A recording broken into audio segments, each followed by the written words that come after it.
Muy buenos días, mi nombre es Priscila Godoy y el día de hoy les voy a introducir a la integración de masa dentro de la síntesis de procesos químicos. Para ello hemos planteado tres objetivos. En primer lugar, calcular la cantidad mínima de agente de separador de masa externo para así básicamente determinar el costo mínimo operativo objetivo a través de dos métodos. En primer lugar, a través del método del intervalo de composición y a través del método de las curvas compuestas. En segundo lugar, tenemos también el diseño de una red de intercambiadores de masa que puedan alcanzar dicho costo operativo mínimo objetivo. Y finalmente, el reducir la cantidad de intercambiadores de calor en dicha red. Esto a través de una mayor flexibilidad en el costo operativo mínimo objetivo o a través de la ruptura de lazos de masa, que quiere decir que permitirá la transferencia del soluto a través del pinch. Ahora bien, en el tercer paso de la síntesis de procesos químicos, lo que se hacen es la introducción de operaciones de separación de mezclas químicas. Esto a través de agentes separadores basados en energía que son utilizados dentro de la destilación o en las separaciones membrana a alta presión, pero cuando estos aquí no son viables, lo que se utiliza son agentes separadores basados en masa, que son utilizados ampliamente en la absorción, en la desorción, en la absorción y en extracción líquido-líquido, sólido-líquido y entre otras operaciones.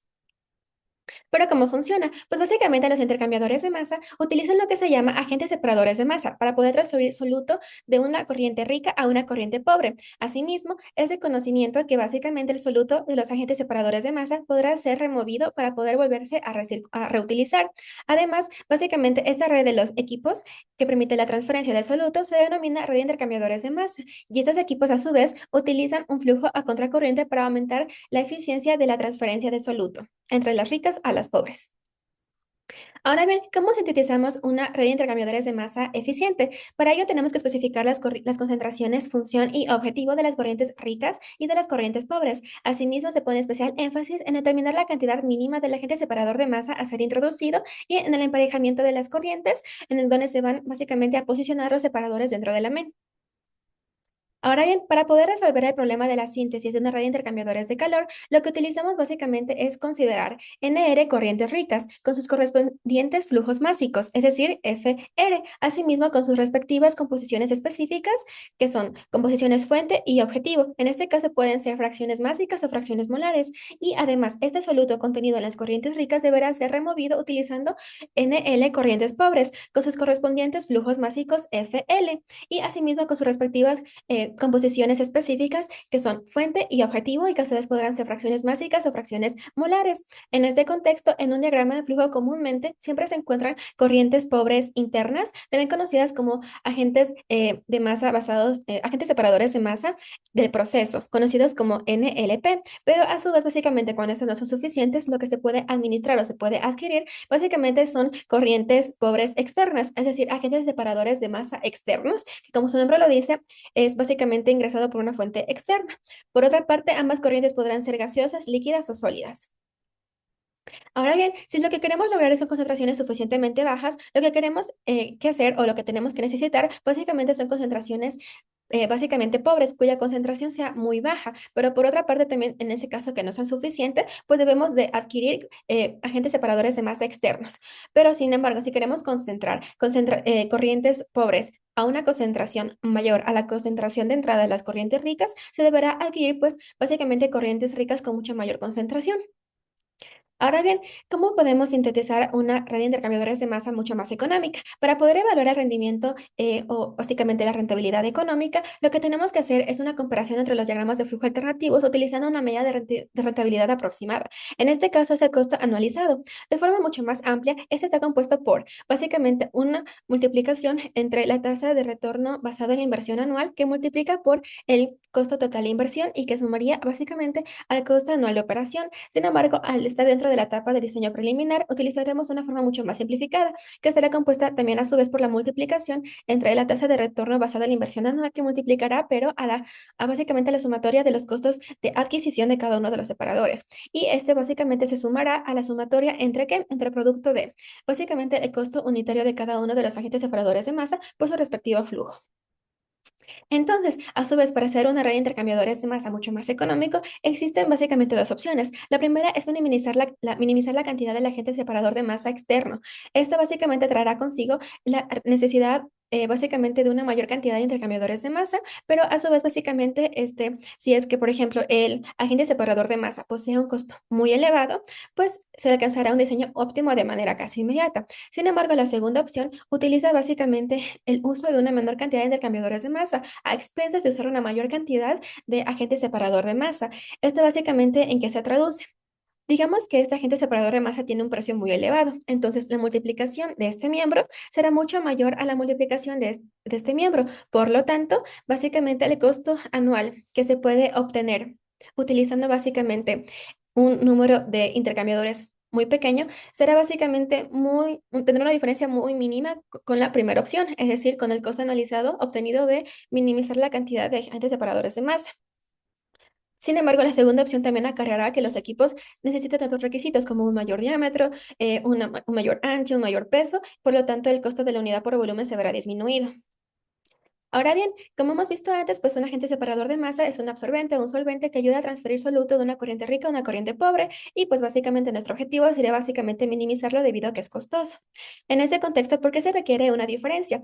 Cuando hablamos de una diferencia, nos referimos a delta X mínimo, es decir, básicamente a una diferencia de concentración mínima aproximada al equilibrio.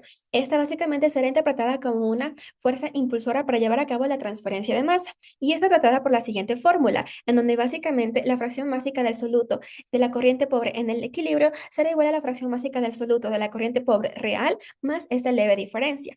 Por lo tanto, digamos que estamos en un diagrama XY, en donde queremos retratar la curva de equilibrio. Si nos encontramos en una región diluida, esta curva básicamente va a ser lineal, por lo cual va a ser interpretada por una ecuación de la recta igual a Y igual a mx más b.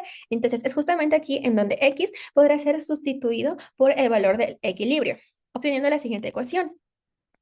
De esta manera, gráficamente, lo que interpretamos es lo siguiente. Tenemos básicamente una línea de equilibrio, que es donde básicamente la fracción másica del soluto de la corriente pobre estará en equilibrio con la corriente rica. Sin embargo, esta situación no es factible. Puede ser ideal, pero no es factible. ¿Por qué? Porque no va a poder llevarse a cabo la transferencia de masa. Por lo tanto, se requiere de un delta X mínimo, una fuerza impulsora. Y básicamente, ¿qué es lo que sucede? Al utilizar una fuerza impulsora, se va a desplazar esta línea de equilibrio hacia la izquierda, logrando obtener una línea de operación que sí es donde básicamente se va a llevar a cabo efectivamente la transferencia de masa.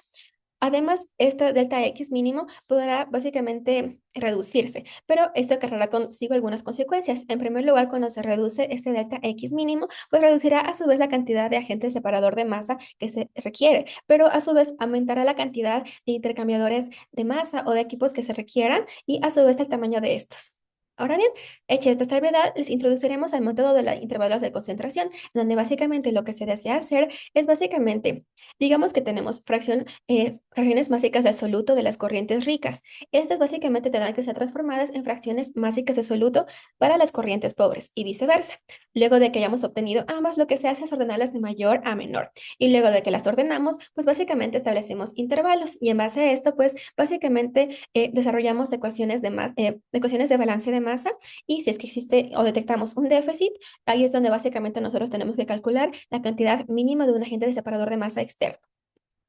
Dicho eso, lo podemos ejemplificar con el siguiente ejercicio, en donde básicamente lo que queremos hacer es remover sulfuro de hidrógeno de una corriente de gas de horno de coque. Esto es debido a que el sulfuro de hidrógeno es muy corrosivo y peligroso y en este caso también podrá formar lo que se llama el dióxido de azufre, que a su vez también es muy perjudicial. ¿Cuál es nuestra propuesta? Pues utilizar una unidad de absorción, no de destilación, donde se pueda separar el sulfuro de hidrógeno del gas y asimismo, pues esta corriente obtenida ingresará a una unidad de Claus en donde básicamente lo que se hará es convertirla en azufre. Sin embargo, esta unidad no es 100% eficiente, por lo tanto, lo que se deberá hacer es volver a reingresar esta corriente o hacer recircular esta corriente hacia la unidad de absorción. De esta manera, se podrá separar del gas el sulfuro de hidrógeno. Ahora bien, también tenemos dos absorbentes. El primero que básicamente va a ser el amoníaco acuoso, que va a ser un agente separador de masa interno, es decir, del proceso y por lo tanto se verá limitado. Pero por otra parte tenemos uno externo, cuya cantidad no se verá limitada y que será básicamente metanol. En este contexto, nuestro objetivo, ¿cuál va a ser? Utilizar simplemente amoníaco acuoso, si es que es básicamente, si se encuentra en una cantidad suficiente para poder remover todo el soluto de las corrientes ricas, en este caso todo el sulfuro de hidrógeno. Por lo tanto, haciendo un review de todo el proceso, lo que vamos a tener son dos corrientes, básicamente dos ricas, que es básicamente el gas del horno de la corriente de coque, y por otra parte el gas residual proveniente de la unidad de Claus, pero que se va a recircular a a la columna de absorción. Y también tenemos pues dos corrientes pobres, que en este caso sería pues el amoníaco acuoso, y solo si es necesario pues el metanol como tenemos aquí. Entonces, en las dos corrientes ricas, R1 y R2, tenemos básicamente el sulfuro de hidrógeno, que sería básicamente la sumatoria de estas dos cantidades de soluto, que vendría a ser 0,06762. Entonces, si nosotros vemos cuál es la cantidad de soluto que puede remover el amoníaco acuoso, vemos que es mucho menor. Sin embargo, recordemos que, como mencionamos antes, debe existir una fuerza impulsora. En ese caso, tenemos que en este proceso ver si es que es una cantidad suficiente o va a faltar y por ende debemos introducir el metanol. Ahora bien, también tenemos unas suposiciones de cálculo. En este caso, todas estas corrientes se ven diluidas pues, en sulfuro de hidrógeno. Además, los flujos no cambiarán con la columna de absorción. Y por otra parte, el equilibrio se encuentra muy cercano del equilibrio lineal. Asimismo, para ello tenemos planteado o nos han dado incluso ecuaciones de equilibrio para el amoníaco acuoso 1,45x, donde la pendiente es 1,45 y para el metano la pendiente sería 0,26. Y pues como mencionamos, nuestro objetivo en este caso será ver si si la cantidad de soluto que se deberá remover podrá ser suficiente para poder ser removida por el amoníaco acuoso o deberá ayudarse con el metanol. Ahora bien, pues en la solución, ¿qué es lo que tenemos? Pues como les había mencionado eh, al inicio, ¿qué es lo que tenemos que hacer? De las corrientes ricas tenemos pues corrientes como son corrientes ricas se encuentran básicamente en base de composición rica, es decir, en Y. Entonces, las que son en Y simplemente se las deja sin tocar. Entonces, 0,0700, 0,0510 y asimismo con sus composiciones de objetivas, es decir, 0,005 y 0,003 como hemos visto aquí, los de negrita. Pero tenemos la básicamente corriente pobre, que está en composición de base X. En este contexto, estas de aquí, estos valores de acá, serán los que deberán ser transformados a través de una ecuación. La ecuación con la que deberán ser transformados será la siguiente: y igual a mx más x mínimo. X mínimo ya nos ha dado el ejercicio que debe ser de 0,0001 y la pendiente en este caso que será de 1,45, puesto que estamos hablando de la corriente pobre de amoníaco acuoso. Esto básicamente podemos verlo acá ya hecho. Listo. Ahora bien, lo mismo hacemos con aquellas corrientes ricas cuya composición queremos cambiarlas en base de corrientes pobres. ¿Cómo lo hacemos? En este caso, hablando de corrientes ricas, las que tenemos que transformar son R1 y R2 con sus composiciones de fuente y objetivo. Y por lo tanto, debemos utilizar la siguiente ecuación de arriba, en donde, por ejemplo, será sobre básicamente 1,45 igualmente, menos x mínimo que será 0,0001, lo cual hemos visto acá. Y básicamente las composiciones que ya son dadas de la corriente pobre como tal, no se las toca, permanecen idénticas. Luego de esto los ordenamos de mayor a menor, pero pues el enunciado ya los ordenado directamente. Y ahorita lo que tenemos que hacer es establecer rangos, es decir, intervalos. Podría ser de 0,0700 a 0,0510, de 0,0510 a 0,0451 y así consecutivamente hasta llegar al último. Pero dentro de cada uno de esos intervalos debemos ver cuáles son las corrientes que intervienen dentro de esas. ¿Para qué? Para ver, básicamente calcular la cantidad de soluto que transfiere la corriente rica o que puede remover la corriente pobre. En este contexto tenemos las corrientes ricas. Como el intervalo que les había mencionado, de 0,07 a 0,0510, la única corriente que participa en este intervalo, ¿cuál va a ser? R1, como podemos ver aquí. En este contexto solo se multiplica dicho intervalo por 0,9, como lo hemos visto acá. Ahora bien, por ejemplo, para el intervalo entre 0,0510 a 0,0451, las corrientes que podrán intervenir serán la corriente R1 y la corriente R2. Por lo tanto, se multiplicará por la sumatoria de los flujos de 0,9 a 0,1, como podemos ver aquí. Entonces, en ese contexto, ¿qué es lo que hacemos? Repetimos consecutivamente para el resto de los intervalos planteados, pero va a haber un rango en donde también podrá intervenir básicamente las corrientes pobres, que será el rango entre 0,04505 y 0,01305. Este rango, como podrán ver aquí, esto es en base de las corrientes ricas, pero interpretando a la base de las corrientes pobres, será de 0,0310 a 0,0008. Entonces, si estamos haciendo la cantidad de soluto que puede remover la corriente pobre, utilizamos los rangos en base X. En este contexto, utilizamos esto. Y como el flujo ya nos lo da, en este caso es de 2.3, lo multiplicamos por tal, obteniendo el siguiente valor. Ahora, calculamos en primer lugar un exceso. Inicialmente no existe ningún exceso, es cero, pero cero más 0.171 es 0.171, más 0.059 es 0.059. Pero, ¿qué es lo que tenemos que hacer en este caso? Básicamente, el exceso será la sumatoria entre las corrientes ricas menos las corrientes pobres. En este caso, como no tenemos es 0, 0.171, pues nos estaba el caso idéntico. Pero, por ejemplo, acá donde tenemos corrientes ricas y corrientes pobres, será 0.04375 menos 0.06946, arrojando el siguiente valor negativo. Ahora bien, para calcular el residual, ¿qué es lo que tenemos? Al inicio no tenemos ningún valor residual, pero hacemos una cascada. ¿Qué es lo que hacemos? 0 más 0.171, 0.0171, más 0.059, 0.0230 y más el valor de acá negativo, así consecutivamente. Esta sería conocida como la primera cascada o si no, básicamente como el residual. Y todos los valores van a ser básicamente graficados en un siguiente esquema, como tenemos acá. Entonces, básicamente, ¿qué es lo que tenemos aquí? En primer lugar, como había mencionado, los excesos van a estar conformados dentro de cada uno de los esquemas. Entonces, 0.0771 verá dado por básicamente el cuadro 1. Asimismo, con el cuadro 2, como podemos ver acá. Cada uno de esos excesos se grafican en cada uno de estos recuadros. Y bueno, pues básicamente, ¿qué tenemos aquí? En la primera cascada lo que tenemos es el residual que había dicho que calculamos antes, que serían todos estos valores de aquí. Sin embargo, los intervalos que tenemos acá, pues básicamente serán estos de acá. 0.0700 para Y para X 0.048776 y así consecutivamente en parejas, como podemos ver aquí. Dicho esto, luego de ver que todos tenemos aún valores negativos y que tenemos que hallar el valor pinch, es decir, donde el valor sea igual a cero, lo que hacemos es utilizar básicamente la cantidad el de soluto más negativa que obtuvimos. En este caso es esta de acá. Y dicho valor deberá ser sustituido y pues al momento de ser una vez que se fue convertido en un valor positivo. Dicho valor ahora, ¿qué es lo que vamos a hacer? A este valor le sumamos el de acá y así consecutivamente hasta obtener un valor donde el pinche sea igual a cero. Entonces, justamente aquí en el intervalo de y igual a 0.0013 y x igual a 0.0008, pues va a ser el pinch. Y básicamente para las corrientes ricas y X para las corrientes pobres. Y este valor que nos queda acá de 0.0082 va a ser el valor que posiblemente el metanol tenga que ser utilizado. Es decir, básicamente sí va a tener que ser utilizado pues un, eh, un agente de separación de masa externo.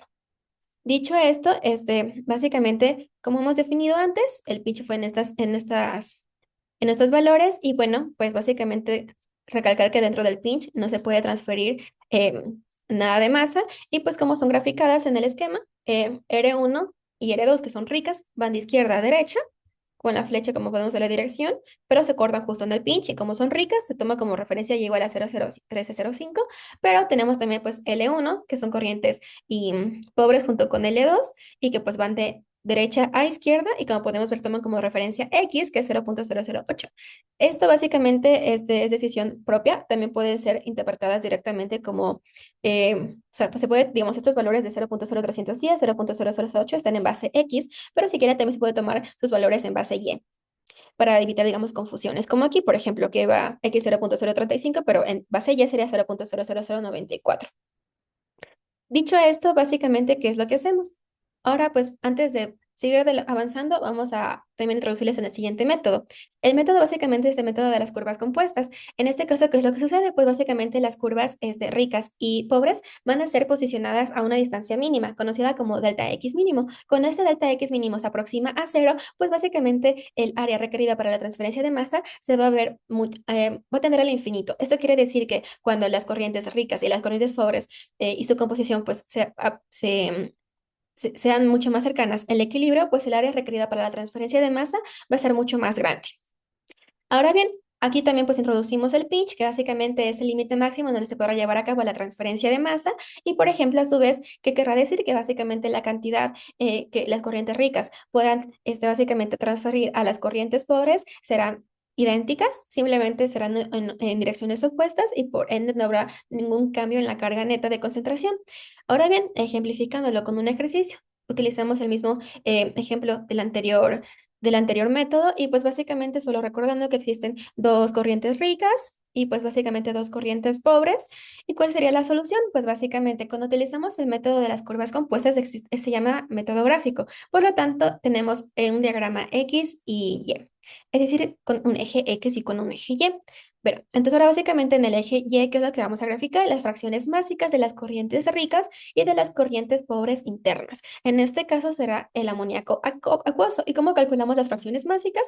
Utilizando la siguiente fórmula: masa del soluto, que es básicamente va a ser la masa del soluto del sulfuro de hidrógeno, y pues la masa de la corriente total.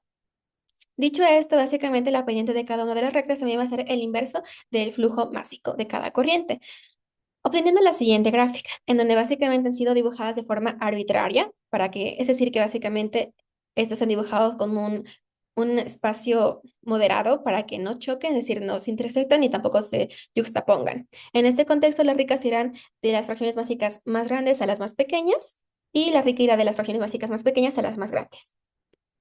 Ahora bien, una vez que ya les mencionamos cómo tenemos que dibujar en el eje X, tenemos que ir al eje Y, en donde se va a graficar básicamente la cantidad de soluto acumulado. ¿Cómo se lo obtiene? En primer lugar, se deberá calcular la cantidad de soluto que pueda transferir cada corriente. Si es básicamente una corriente rica, pues va a ser el flujo de la corriente rica por la fracción másica de salida con respecto a con la de ingreso con respecto a la de la salida. Y si es una corriente pobre, pues va a ser el flujo de la corriente pobre por la fracción másica de soluto de la salida con respecto a la de la entrada.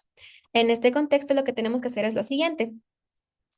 ¿Recuerdan que hace un tiempo habíamos hablado de que habíamos ordenado los intervalos y para ello habíamos tenido que tabular los valores de mayor a menor? Ya, básicamente lo hemos hecho aquí. Estos valores aquí son los que se obtienen o los que son tabulados acá. Listo. Luego de haber hecho esto, ¿qué es lo que sucede? Pues básicamente tendremos que calcular en primer lugar la cantidad de absoluto transferido, no acumulado como el de aquí, sino transferido. Esto ya lo hicimos hace un tiempo, que sería estos valores de acá. Por lo tanto, eh, en el primer intervalo, por ejemplo, solo es 0,003. Por lo tanto, no va a haber ninguna posibilidad de cantidad de absoluto transferido, ni tampoco ningún acumulado, porque no existe un rango, simplemente es un valor. Ahora bien, si utilizamos el otro rango, que es de 0,05 a 0,003, tenemos un valor de 0,0002. Y si a este valor lo sumamos con el cero, pues permanece idéntico. Ahora vamos por el otro rango, que es de 0,005 a 0,001305.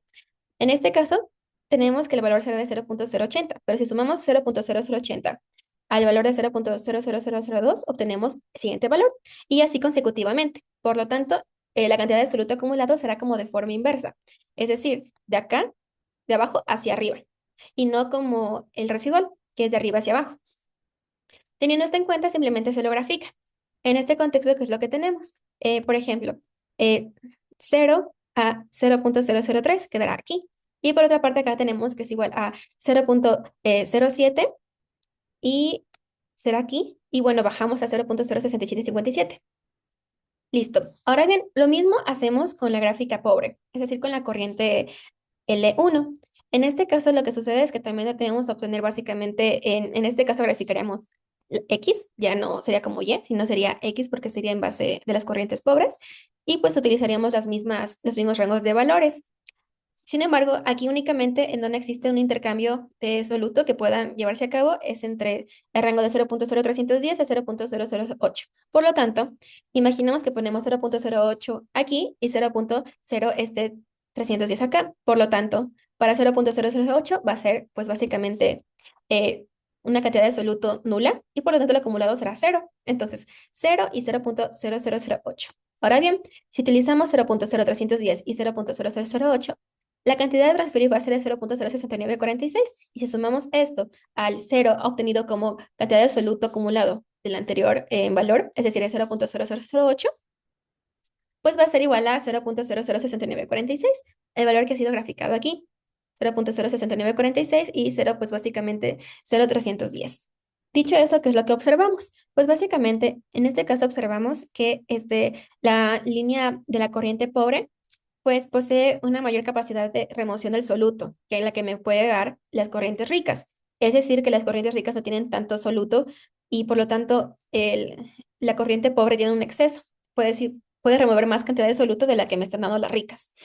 Ese valor sería 0,002665 y tendrán que tomarlo en cuenta más adelante. Dicho esto, ahora, ¿qué es lo que hacemos? Pues básicamente lo que tenemos que identificar a través de esta gráfica es el pinch. Entonces, lo que tenemos que hacer es movilizar la corriente pobre lo más que se pueda a la derecha hasta verificar que existe una diferencia mínima de 0,0001 estipulada ya por el enunciado. Entonces, en este contexto hacemos lo siguiente. Em, Básicamente, aquí pueden también ver que tenemos la curva compuesta de las corrientes ricas. Se puede ver un poco diferente a la de acá, pero no es nada diferente, simplemente es que esta se encuentra mucho más minimizada y la de cuatro se encuentra mucho más ampliada. Bueno, dicho esto, ¿qué es lo que hicimos? Se desplazó hasta un punto en donde ocupaba básicamente en x 0 punto, como está al 10 al cubo, pues básicamente podemos ver que este punto era igual a 0,0008. Sin embargo, ¿qué es lo que ocurría aquí? Perdón, acá en el eje de las X se puede observar que es 0,0008. ¿Qué es lo que sucede aquí? ¿Cómo sabemos hasta qué punto debemos extenderlo? Lo que pasa es que básicamente, si nos acordamos de la fórmula anterior, en donde básicamente X al equilibrio era igual a X más delta X mínimo y hacemos un despeje diciendo que, por ejemplo, en este caso el X en el equilibrio sería igual a 0,009 y el X real sería igual a 0,0008, el delta X mínimo sería igual a 0,0001. Por lo tanto, se estaría comprobando que en efectivo aquí podría ser el punto pinch. Entonces, si interpretamos que 0,0009 sería el valor en equilibrio y lo pasamos de base X a base Y, me va a salir que va a ser un valor igual a 0,00305, que podría ser 0,031 y es básicamente un valor que podría estar acá, que se entendería en esta parte de acá. Por lo tanto, hemos comprobado que básicamente este sí puede ser el punto pinch. Y básicamente la distancia que guarda entre la curva de compuestas de las corrientes ricas con la corriente pobre, pues básicamente va a ser la cantidad de metanol eh, que se le deberá administrar al sistema. Dicho esto, pues bueno, pasamos a otro tema que básicamente es la división de corrientes en el punto pinch. Bueno, ¿qué es lo que sucede aquí? ¿Se acuerdan que antes les había mencionado que básicamente la corriente pobre tenía un exceso de 0,02665 que podía, disoluto que podía básicamente remover? Bueno, pues básicamente podemos hacer un ajuste, es decir, reducir el flujo de la corriente pobre. Para ello, básicamente, ¿qué es lo que hacemos? Básicamente tenemos que restar la capacidad de soluto que puede remover la corriente pobre con respecto a residual. Restamos ambos y obtenemos el siguiente numerador. Y en el denominador lo que usamos simplemente es el intervalo en el cual esta corriente puede actuar, que mencionamos antes que era 0,031 menos 0,008.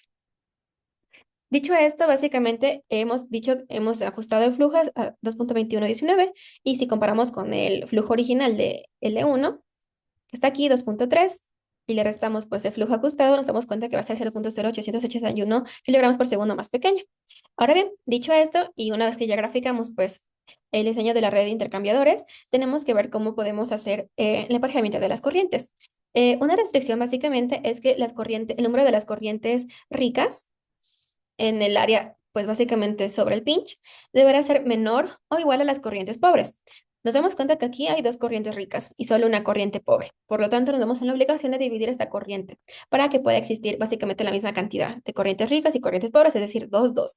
Dicho esto, aquí está otra también restricción que básicamente es que para poder hacer el emparejamiento entre dos corrientes, una rica y una pobre, pues básicamente el flujo de la corriente rica deberá ser menor o igual al flujo de la corriente pobre sobre su pendiente. Entonces, queremos emparejar R1 con L1 y R2 con L1. Entonces, ¿qué tomamos? Tomamos en cuenta el flujo de la R1 que es 0,9 y la de R2 que es básicamente 0,1.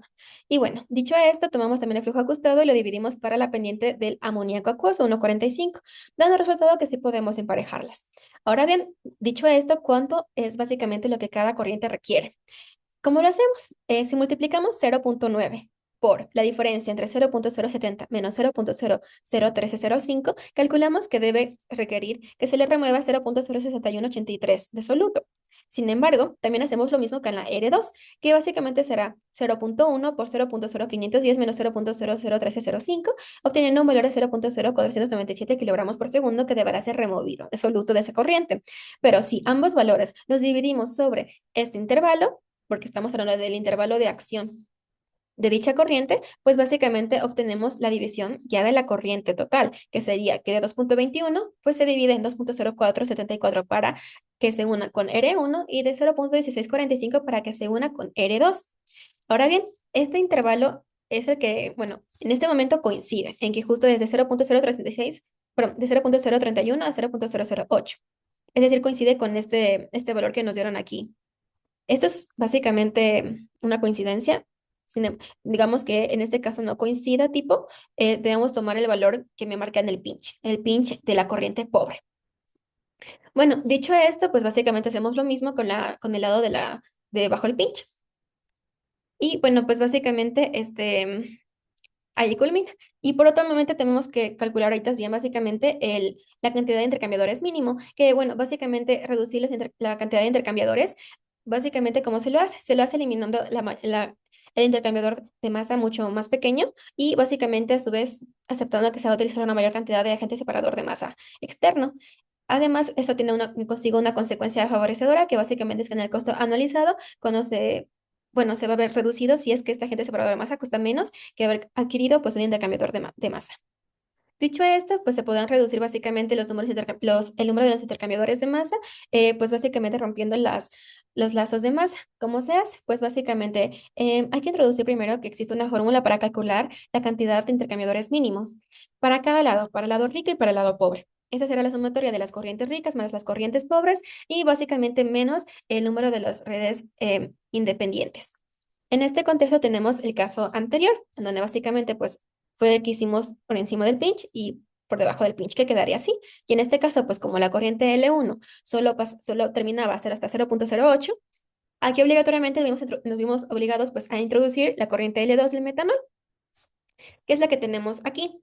En este caso, pues se hizo lo mismo, básicamente 0.9 por 0.05 y menos 0.01305, pues me daba este valor, y lo mismo con la corriente R2, 0.1 por 0.01305 menos 0.003 me daba el siguiente valor. Y pues básicamente sumando ambos y dividiéndolo para básicamente el rango de intervalo de actuación del metanol, que en este caso tenía que ser de 0.001 a 0.35, pues me daba el valor del siguiente flujo, 0.2429. Bueno, dicho esto, establecemos cómo es un ejercicio donde tenemos que ver si existe la posibilidad de minimizar la cantidad de intercambiadores de calor. Pues básicamente, ¿qué es lo que tenemos? Pues el número de intercambiadores de calor, perdón, el número de intercambiadores de masa mínimo que me permitirá alcanzar el costo operativo mínimo objetivo deberá ser igual el número de intercambiadores de masa mínimos en el lado rico más el número de intercambiadores de masa mínimos en el lado pobre. En este contexto, en el lado rico, ¿cómo va a ser? Básicamente tenemos dos corrientes pobres, dos, más dos corrientes ricas más una corriente pobre. Y básicamente sería 2 más uno. Y bueno, también se toma en cuenta que, por ejemplo, se entiende que sería que todo el sistema llegaría a ser como una red de intercambio independiente, por lo tanto se resta menos uno, obteniendo es igual a 2. Ahora bien, lo mismo se hace con la parte de acá. Tenemos dos corrientes ricas y una corriente pobre, y pues asume también a su vez que se posee pues una red de intercambio independiente que sería pues todo el sistema. En este caso pues le resta menos uno. 2 más uno menos uno es igual a 2. Por lo tanto, el número de intercambiadores mínimos en la parte rica como en la parte pobre van a hacer lo mismo. Es por eso que se igualan tipo, pero solo hace referencia a que va a ser el mismo valor en ambos.